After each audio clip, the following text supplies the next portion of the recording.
জাতীয় স্মৃতিসৌধে বীর শহীদের প্রতি শ্রদ্ধার আরো খবর জানাতে সেখানে আছেন আমাদের সহকর্মী আঞ্জাম খালেক। তিনি যুক্ত হবেন। আঞ্জাম, যেমনটি আমাদের সহকর্মী মিজান এবং হুমায়রা জানাচ্ছে, আপনি কোন প্রান্তে আছেন, সেখানে কেমন দেখছেন চিত্র? জি হিমাদ্রি, আমি ঠিক যেখানে সবাই শ্রদ্ধাঞ্জলি দিচ্ছেন সেখানে আমি আছি। আমার পিছনে আপনি দেখতে পাচ্ছেন যে বিভিন্ন সংগঠন কিন্তু আসলে শ্রদ্ধাঞ্জলি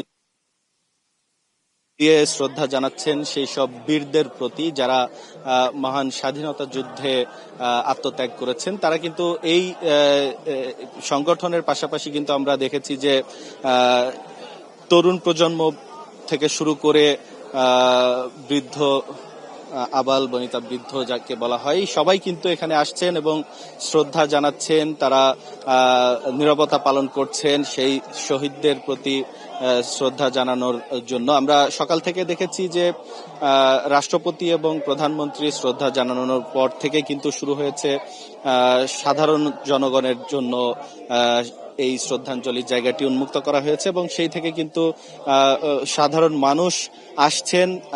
বেলা বাড়ার সাথে সাথে কিন্তু আসলে সেই সংখ্যা আস্তে আস্তে বাড়তে থাকছে। আমরা দেখছি যে এখনো বেশ কিছু সংগঠন গ্লিটারের টুইন লেমন ও অ্যান্টিব্যাকটেরিয়াল ফর্মুলা বাসনকে চকচকে জীবাণুমুক্ত করে আমাদের দেয় গ্লিটার গ্যারান্টি। পাশাপাশি রাজনৈতিক সামাজিক সংগঠন সাংস্কৃতিক সংগঠন তারা কিন্তু আসলে এই শ্রদ্ধা জানাতে আসছেন।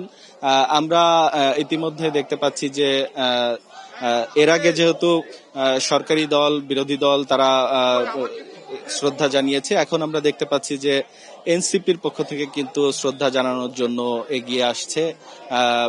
এছাড়া কিন্তু বিভিন্ন সংগঠন তারা আসছেন এবং এখানে ফুল দিয়ে শ্রদ্ধা জানাচ্ছেন। আমরা কিছুক্ষণ আগে দেখেছি যে আসলে ফুল এই শ্রদ্ধাঞ্জলির জায়গায় ফুল অনেক বেশি হয়ে যাওয়ায় যেই শৃঙ্খলা কর্মীরা রয়েছেন তারা কিন্তু এখান থেকে ফুল সরিয়ে